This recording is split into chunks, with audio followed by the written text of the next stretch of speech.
Bismillahirrahmanirrahim and Assalamu alaikum my dear students. So today the topic of our discussion is the second lecture of this chapter and that is alternation of generation. Basically ये topic क्यों मैंने choose किया, आप में से काफी सारे बच्चे कंफ्यूज होंगे क्योंकि मैम ने काफी सारे टॉपिक मिस कर दिए. ऐसा नहीं है.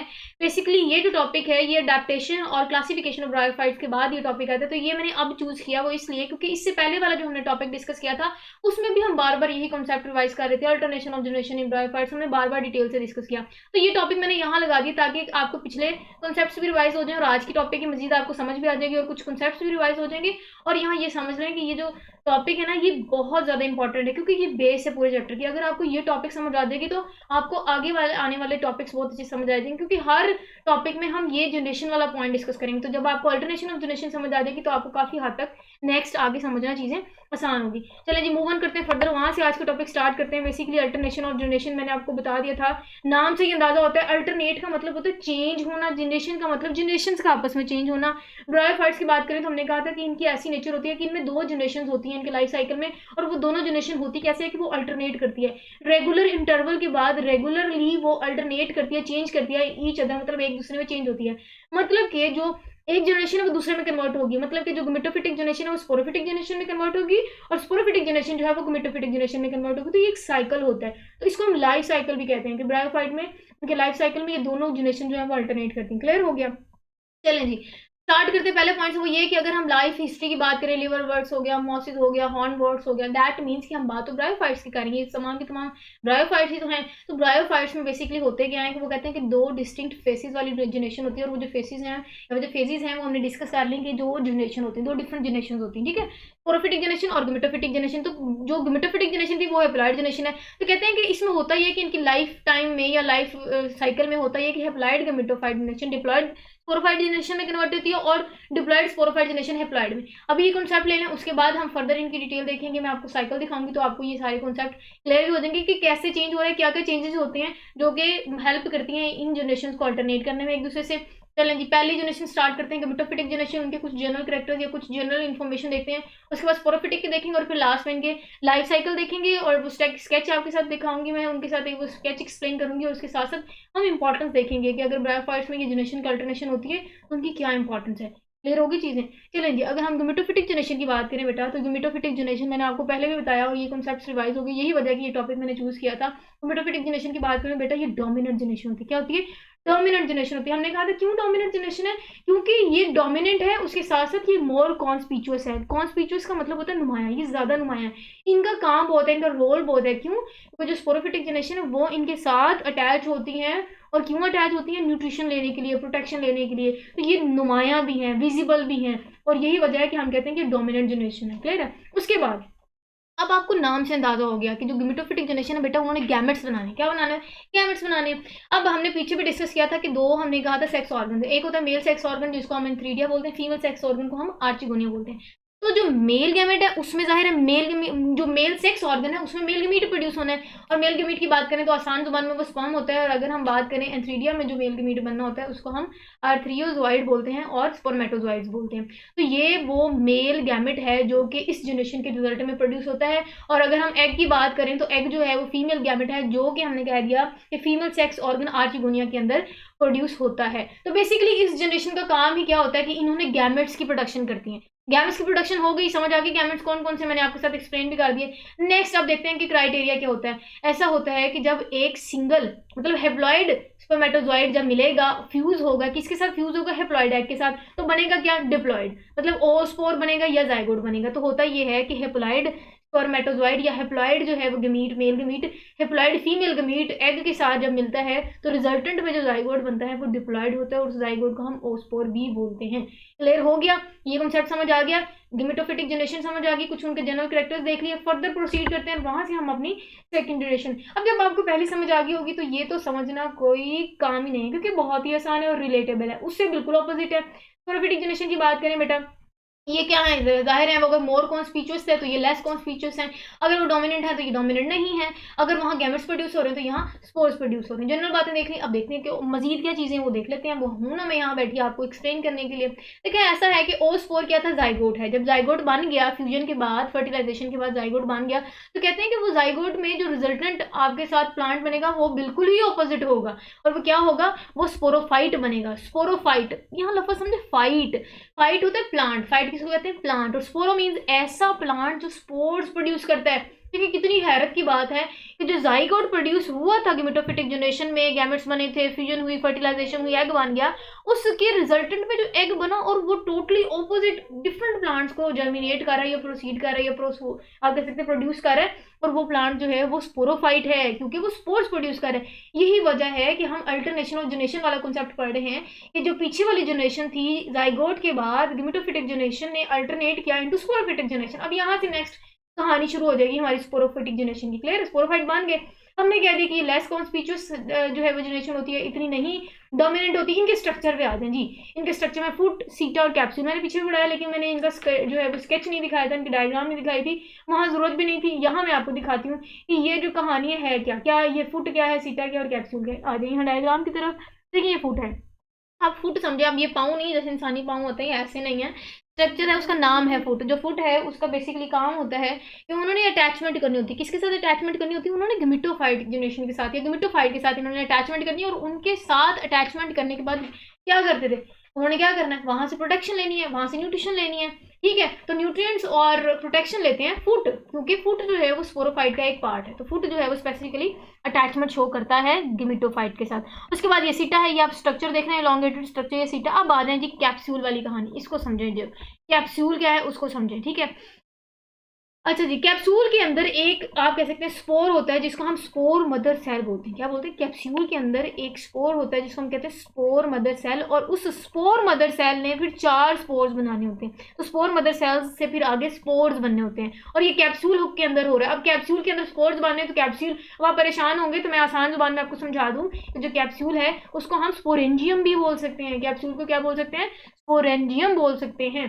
ठीक है, तो ये स्पोरेंजियम है, उसके अंदर एक जो है वो स्पोर मदर सेल बनता है, और वो जो स्पोर मदर सेल है वो फिर आगे 4 स्पोर्स बनाता है। एक स्पोर मदर सेल 4 स्पोर बनाएगा। ठीक है, तो ये हो किसके अंदर है, कैप्सूल या स्पोरेंजियम के अंदर। क्लियर हो गया।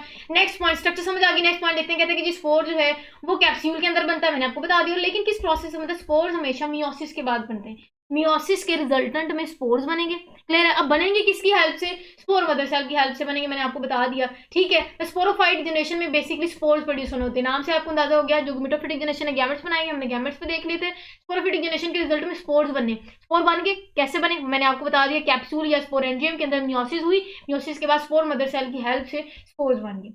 क्लियर हो गया। अब स्पोर्स बन गए तो स्पोर प्रोड्यूसिंग जनरेशन इसको हमने बोल दिया। अब जो हर स्पोर है वो एबिलिटी रखता है फिर गिव राइज करे वो गेमेटोफाइट में। ठीक है, तो गेमेटोफाइट में जो रिजल्टेंट में हमें जाइगोट मिला था, ठीक है, गेमेटोफाइट के जनरेशन के रिजल्ट में जो हमें जाइगोट मिला था, उसने हमने कहा कि उस जाइगोट ने गिव राइज किया था जो प्लांट, तो वो प्लांट जो है वो स्पोरोफाइट था। मतलब कि गेमेटोफाइट के बाद अगली कहानी चलेगी स्पोरोफाइट की तरफ, और जब स्पोरोफाइट की तरफ कहानी आई, स्पोर्स बने, तो स्पोर जर्मिनेशन के बाद दोबारा बात आ गई गेमेटोफाइट जनरेशन में।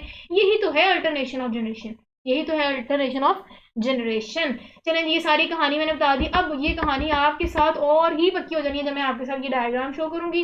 परेशानी हो रहा हूं ना मैं यहाँ आपके साथ चीजें आसान करने के लिए। देखिए यहाँ एन है, एन मीन हेप्लॉइड जनरेशन, तो ये हेप्लॉइड जनरेशन है, और नीचे डिप्लॉइड जनरेशन है जो कि स्पोरोफाइट है। मैंने आपको बता दिया था कि जो स्पोरोफिटिक जनरेशन है वो डिप्लॉइड जनरेशन है, गेमेटोफिटिक जनरेशन हेप्लॉइड जनरेशन है। अब यही बताया कि हम बेसिकली अल्टरनेशन और जनरेशन डिस्कस कर रहे हैं, तो हेप्लॉइड जनरेशन का डिप्लॉइड जनरेशन में कन्वर्जन देखेंगे और डिप्लॉइड जनरेशन का हेप्लॉइड जनरेशन में कन्वर्जन देखेंगे। ठीक है, होता क्या है, चलिए हम यहाँ से स्पोरोफिटिक, मेरी मर्जी जी, ऊपर से भी आप शुरू कर सकते हैं, आप नीचे से भी शुरू कर सकते हैं, मेरी मर्जी कि मैं जो है वो नीचे वाली जनरेशन से स्टार्ट करूँ। स्पोरोफिटिक जनरेशन से स्टार्ट करते हैं। देखिए स्पोरोफिटिक जनरेशन है, उसके अंदर हमने देखा स्पेसिफिकली जो उनमें कैप्सूल में मियोसिस हुई, जो भी हमने वो डिस्कस कर ली डिटेल। मियोसिस हुई, उसके बाद स्पोर्स बने। क्या बने, स्पोर्स बने। अब जरा ना आप स्पोर्स की डिटेल देख लें कि जो स्पोर्स बनते हैं स्पोरोफिटिक जनरेशन में उनकी क्या नेचर होती है। हमने पीछे भी एक टर्म डिस्कस की थी, हमने कहा था वो होमोस्पोरस होते हैं। क्या, ये जो स्पोर्स हैं होमोस्पोरस होते हैं। होमोस्पोरस का मतलब सबसे पहले समझिए, होमोस्पोरस और हेट्रोस्पोरस लफ्ज होते हैं। हेट्रोस्पोरस और होमोस्पोरस में डिफरेंस समझ लें। अगर हम बात करें स्पोरोफिटिक जनरेशन के जो स्पोर्स होते हैं वो होमोस्पोरस होते हैं। होमोस्पोरस का मतलब होता है जो स्ट्रक्चर में देखने में सेम हो, या आपको विजिबल है, आप जो डायग्राम दिखाई उसमें भी व्हाइट कलर के राउंडेड स्ट्रक्चर और तकरीबन आपको एक जैसे लग रहे हैं, दैट मीन्स के जो इनके स्पोर्स होते हैं वो होमोस्पोरस होते हैं। लेकिन अगर एक साइज में बड़ा हो, एक साइज में छोटा हो, इस तरह के इरेगुलर जो है स्पोर्स होते हैं या प्रोड्यूस होते हैं, तो हम इनको कहते हैं कि वो स्पोर्स आपस में क्या है, हेट्रोस्पोरस है। क्लियर है? अब यहाँ आप समझें, जो होमोस्पोरस होते हैं वो शेप वाइज या स्ट्रक्चर वाइज सेम होते हैं, लेकिन आपने कंफ्यूजन होना, नेचर वाइज जेनेटिक मेकअप जो उनका होता है वो तमाम का तमाम डिफरेंट है। अब अगर हम इनके जेनेटिक मेकअप की बात करें तो ये इनका जेनेटिक मेकअप एक स्पोर का दूसरे स्पोर से डिफरेंट है। ठीक है, सिर्फ इनकी स्ट्रक्चर मिलता है लेकिन इनकी नेचर जो है वो डिफरेंट है। यही वजह है कि हर स्पोर जो है वो एबिलिटी रखता है गेमेटोफिटिक जनरेशन में कन्वर्ट होने की। ठीक है, ये सारी कहानी थी। चलें जी, स्पोर्स बन गया, मियोसिस हुई, स्पोर्स बन गए। अब स्पोर्स में क्या हुई जी, स्पोर्स में हुई माइटोसिस। अब जब स्पोर्स में माइटोसिस होगी तो बात बनेगी गेमेटोफिटिक जनरेशन में। अब गेमेटोफिटिक जनरेशन में गैमेट्स बनने, क्या बनने, गैमेट्स बनने। अब गैमेट में आपको पता है एग है, ठीक है, और साथ ही साथ स्पर्म है जिसको हमने स्पर्मेटोजॉइड बोला। एग और जब स्पर्मेटोजॉइड फ्यूज होंगे, फ्यूज दैट मीन्स कि जब फर्टिलाइजेशन होगी तो ये फर्टिलाइजेशन भी होगी, तो इस दौरान फर्टिलाइजेशन के दौरान भी माइटोसिस होगी। माइटोसिस के रिजल्टेंट में, फर्टिलाइजेशन के रिजल्टेंट में जाइगोट बनेगा। क्या बनेगा, जाइगोट बनेगा। अब जो जाइगोट है ना, जाइगोट में भी माइटोसिस होगी, और माइटोसिस के बाद जाइगोट में आपको पता है एम्ब्रियो बनना होता है, और एम्ब्रियो में फिर माइटोसिस होनी होती है, और फिर उसने जिस प्लांट में कन्वर्ट होना होता है वो स्पोरोफाइट प्लांट होता है। क्लियर हो गया? अब चलेंगे, मैं आपको एक कॉन्सेप्ट और रिवाइज करा दूं। मियोसिस ना सिर्फ और सिर्फ मियोसिस जो है वो स्पोर्स बनने वाले टाइम पीरियड में हमने देखी, बाकी यहाँ भी माइटोसिस, यहाँ भी माइटोसिस, इवन मैंने आपको बता दिया एम्ब्रियो फॉर्मेशन में भी माइटोसिस हुई। अब माइटोसिस और मियोसिस में क्या डिफरेंस है वो देख लें। अगर हम बात करें मियोसिस में तो उसमें ये होता है कि उसमें रीशफलिंग होती है, जीन्स की रीशफलिंग होती है। ठीक है, उनमें क्रोमोसोम्स जो है वो जीन्स एक्सचेंज करते हैं, उनमें रीशफलिंग ऑफ जेनेटिक मेकअप देखा जाता है।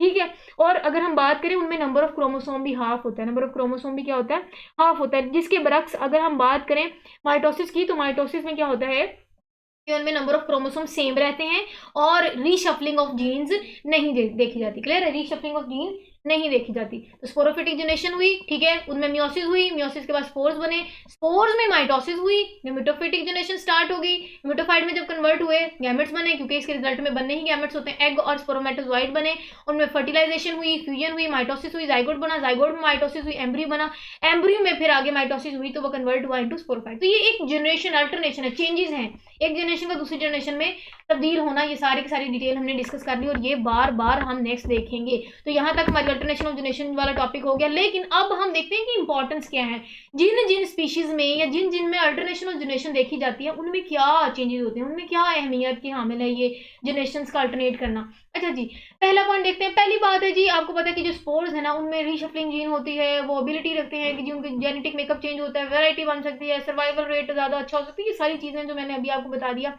वही बार बार हम डिस्कस करेंगे। पॉइंट्स देख लेते हैं। कहते हैं कि जो स्पोरोफिटिक जनरेशन है उसके रिजल्ट में होगा क्या, स्पोर प्रोड्यूस होगा from spore mother cell meiosis के थ्रू होगा, और उसमें होता है ये कि रीशफलिंग ऑफ जीन होती है। क्योंकि आपको पता है कि जो मियोसिस है, मियोसिस में क्या होता है कि मियोसिस में क्रोमोसोम्स करीब आते हैं और जीन से एक्सचेंज होते हैं, जिसके बाद रीशफलिंग ऑफ जीन अकर होते हैं। अब जब रीशफलिंग होगी, जेनेटिक मेकअप चेंज हो गया, दैट मीन्स की वैरायटी बन गई। ठीक है, काफी सारे जीन्स एक्सचेंज हो गए, तो अब जब रिजल्टेंट आपको जो प्रोजेनी मिलेगी उसमें वैरायटी आएगी, जीन्स की वैरायटी आएगी। ठीक है, तो अब कहते हैं कि क्योंकि रिजल्टेंट में ग्रेट वैरायटी आ गई, स्पोर्स के बाद ग्रेट वैरायटी आ गई, मतलब कि डिफरेंट जेनेटिक मेकअप। हमने कहा था कि उनकी नेचर होमोस्पोरस है लेकिन जेनेटिकली वो डिफरेंट है। तो कहते हैं कि जो स्पोर्स हैं वो डिफरेंट जेनेटिक मेकअप रखते हैं ड्यू टू मियोटिक डिवीजन, क्योंकि उनमें मियोसिस होती है। तो मियोसिस की डिवीजन के बाद या मियोसिस के बाद जो स्पोर्स बने हैं उनमें फिर जेनेटिक मेकअप डिफरेंट होगा। जेनेटिक मेकअप डिफरेंट होगा, फायदा क्या होता है उनमें, ये कि उनमें वैरायटी आ गई, जीन्स की वैरायटी। अब आगे जब नस्ल बनेगी उनमें वैरायटी काफी सारी, जीन्स की वैरायटी, तो आप कह सकते हैं किसी भी चीज को उनका सर्वाइवल रेट बेहतर करता है या उनकी जो है क्वालिटी को बेहतर करता है।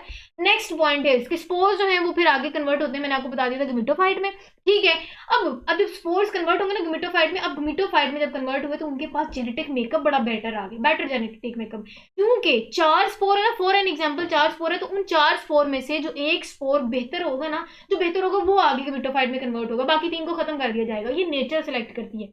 कौन सेलेक्ट करती है? नेचर सेलेक्ट करती है। मतलब कि 4 स्पोर्स में से जो बेहतर स्पोर होगा, जिनका जेनेटिक मेकअप अच्छा होगा, जो बिल्कुल अच्छा होगा, आप कह सकते हैं क्वालिटी वाइज, वो नेचर सेलेक्ट कर लेती, वो आगे फिर गमेटोफाइट में कन्वर्ट होगी। बाकी के 3 जो है वो नेचर वाइज ज़ाया हो जाएंगे या फिर उनको हम आगे प्रोसीड नहीं करवाते। तो जो अच्छी नस्ल का स्पोर होगा वो नेचर सेलेक्ट कर लेती है और गमेटोफाइट में कन्वर्ट होगी और बेटर जेनेटिक मेकअप के साथ आगे कन्वर्ट होगी। जब बेटर जेनेटिक मेकअप के साथ कन्वर्ट होगी तो चांसेस होते हैं कि बेटर सर्वाइवल कर सकते हैं वो इन्वायरमेंट में, ठीक है, जहां भी वो मौजूद होते हैं। तो उनकी सर्वाइवल रेट को इंक्रीज करने में स्पोर्स जो है वो हेल्प कर रहे होते हैं, क्योंकि स्पोर्स में मियोसिस होती है और मियोसिस के रिजल्टेंट में जेनेटिक मेकअप जो है वो एक्सचेंज होता है, जिसके बाद आप कह सकते हैं कि उनके पास एबिलिटी होती है कि काफ़ी सारे आप कह सकते हैं वेराइटी होती है डिफरेंट जीन्स की, जिसके बाद उनका जेनेटिक मेकअप भी बेहतर होता है। और उसके साथ साथ वो जो है वो उसी किसी भी ऑर्गेनिज्म में जिसमें ये हो रहा होता है, तो उनके जो सर्वाइवल रेट है एनवायरनमेंट में वो भी इंक्रीज कर रहे होते हैं। अब अगर हम बात करें गमेटोफिटिक जनरेशन में या फिर गमेटोजेनेसिस का मतलब होता है ऐसा प्रोसेस जिसके रिजल्ट में गैमेट्स बनते हैं। तो कहते हैं कि गमेटोजेनेसिस की बात करें या गमेटोफिटिक जनरेशन की बात करें तो क्योंकि उनमें रीशफलिंग ऑफ जीन नहीं होता, दैट मीन्स कि मैंने आपको बता दिया गमेटोफिटिक जनरेशन में माइटोसिस होती है। तो माइटोसिस का यही कानून है कि उनमें जेनेटिक रीशफलिंग नहीं होती है, जीन्स की रीशफलिंग नहीं होती, या फिर आसान जुबान में हमने कहा था कि जो क्रोमोसोम का नंबर सेम रहता है, मतलब उनमें कोई चेंजेस नहीं होते। माइटोसिस में सिंपल डिवीजन हो रही होती है, सेल डिवीजन। तो उसमें क्या हो रहा होता है कि उसमें फिर गैमेट्स प्रोड्यूस होते हैं और गैमेट्स माइटोसिस के रिजल्टेंट में प्रोड्यूस होते हैं। अब जो ओस्पोर बनेगा, जो जाइगोट बनेगा आफ्टर फर्टिलाइजेशन, वो फिर न्यू जेनेटिक मेकअप के साथ बनेगा। क्यों? क्योंकि वो सीड या वो स्पोर जिसको नेचर ने सेलेक्ट कर दिया जो कि बेटर क्वालिटी का था, तो जाहिर है वो जब आगे जाइगोट में कन्वर्ट होगा और जाइगोट में जब फर्टिलाइजेशन के बाद वो नई प्रोजेनी बनेगी तो वो क्या होगी, वो बेटर जेनेटिक मेकअप वाली होगी अपने एज कम्पेयर टू पेरेंट की निस्बत ज्यादा होगी। तो with the passage of time, जैसे जैसे ये अल्टरेशन ऑफ जनरेशन होती है, जैसे जैसे जनरेशन में तब्दीली आती है, तो जो स्पोर से नेक्स्ट जनरेशन बनती है वो बेहतर होती है। तो पेरेंट से बेहतर जनरेशन आगे बनती है। क्यों? क्योंकि इन 4 स्पोर्स में से एक स्पोर जो बेटर क्वालिटी का होगा, जिसमें जीन्स अच्छे होंगे, वो सिलेक्ट कर लेती नेचर, बाकी के 3 ज़ाया हो जाते हैं। तो अच्छी क्वालिटी वाला जब स्पोर अगली जनरेशन में कन्वर्ट होगा तो आपको पता है कि उनमें क्वालिटी अपने पेरेंट्स के निस्बत ज़्यादा होगी। समझ आ गई आपको अल्टरनेशन जनरेशन वाला कॉन्सेप्ट? चलें जी, नेक्स्ट हम देखते हैं लास्ट स्लाइड, उसके बाद आज के हमारा लेक्चर समझ आ जाएगा। कहते हैं कि जो बेटर जेनेटिक वेरिएशन वाले होंगे ना स्पोर्स, वो क्या करते हैं, वो जो स्पोरोफिटिक जनरेशन के बाद कन्वर्ट होंगे और मैच्योर होने के बाद जब वो जेनेटिक रिकम्बिनेशन होती है तो फिर स्पोर्स बनते हैं। दैट मीन्स कि जब स्पोर्स बनते हैं आफ्टर मियोसिस तो उनके अंदर जेनेटिक रिकम्बिनेशन होती है। मतलब कि जब जीन्स की रीशफलिंग होगी, जब जीन्स की रीशफलिंग होती है, जब जीन्स आपस में चेंज होते हैं तो रिजल्टेंट में जब स्पोर्स बनते हैं तो वो जेनेटिक रिकम्बिनेशन वाले स्पोर्स होते हैं, मतलब अच्छी क्वालिटी के होते हैं, उनमें जेनेटिक मेकअप बड़ा अच्छा होता है, उनमें जो जेनेटिक वेरिएबिलिटी होती है वो बड़ी अच्छी होती है। तो वो जो जेनेटिक वेरिएबिलिटी उन स्पोर्स में आएगी तो वो जब जनरेशन टू जनरेशन कन्वर्ट होंगे तो उनके पास क्या होगा, आफ्टर जनरेशन क्या होगा कि उनके पास जेनेटिक वेरिएबिलिटी आएगी। एक जनरेशन दूसरी जनरेशन से ज़्यादा बेहतर होगी, दूसरी जनरेशन तीसरी जनरेशन से, जो तीसरी जनरेशन है वो दूसरी जनरेशन से बेहतर होगी, तो चौथी जनरेशन जो है तीसरी जनरेशन से बेहतर होगी। कहने का मतलब है कि जनरेशन दर जनरेशन फिर बेहतरी आती है इस अल्टरनेशन ऑफ जनरेशन के रिजल्टेंट। क्लियर है? उससे क्या होगा कि जी बेटर जेनेटिक हमें रिकम्बिनेशन मिलते हैं, उसके बाद क्या होता है कि जी हमें अच्छी क्वालिटी के बेटर अडेप्टेड हमें जो है वो आप कह सकते हैं स्पीशी मिल जाती हैं, या फिर वो हमें वो क्वालिटी के प्लांट्स मिल जाते हैं जो कि एनवायरनमेंट में बेटर सर्वाइव कर सकते हैं, सर्वाइवल चांसेस ज़्यादा हो जाते हैं। तो ये सारी चीज़ें हमने डिस्कस की अल्टरनेशन ऑफ जनरेशन की इंपॉर्टेंस में, कि भी जब जनरेशन टू जनरेशन चीज़ें या फिर जनरेशन टू जनरेशन अल्टरनेट करती है जनरेशन आपस में एक दूसरे में, तो इंपॉर्टेंस ये है कि हमें बड़ी अच्छी नस्ल की जो है वो प्रोजेनी मिल जाती है, क्योंकि स्पोर्स ये क्वालिटी रखता है, क्योंकि उनमें मियोसिस होती है, जीन्स की रीशफलिंग होती है। तो एक जनरेशन से दूसरी जनरेशन में जैसे ही जनरेशन टू जनरेशन चीज़ें डेवलप होती जाएंगी तो बेहतरी आती जाएगी, क्योंकि नेचर उस स्पोर को सिलेक्ट करती है जिसकी जेनेटिक रिकम्बिनेशन, जिनके जेनेटिक मेकअप बेहतर क्वालिटी का होता है। आई होप आपको आज के लेक्चर बहुत अच्छे से समझ आई होगी। अगर कोई कन्फ्यूजन रह गई है तो परेशानी होना, आप कमेंट सेक्शन में ज़रूर क्वेश्चन पूछ सकते हैं, मैं उसका आंसर ज़रूर दूंगी। तो दिस इज इट, अपना बहुत सारा ख्याल रखिएगा। If you really like the video then don't forget to like, share and subscribe to my YouTube channel for more related video. Okay then, stay connected and अल्लाह हाफिज़।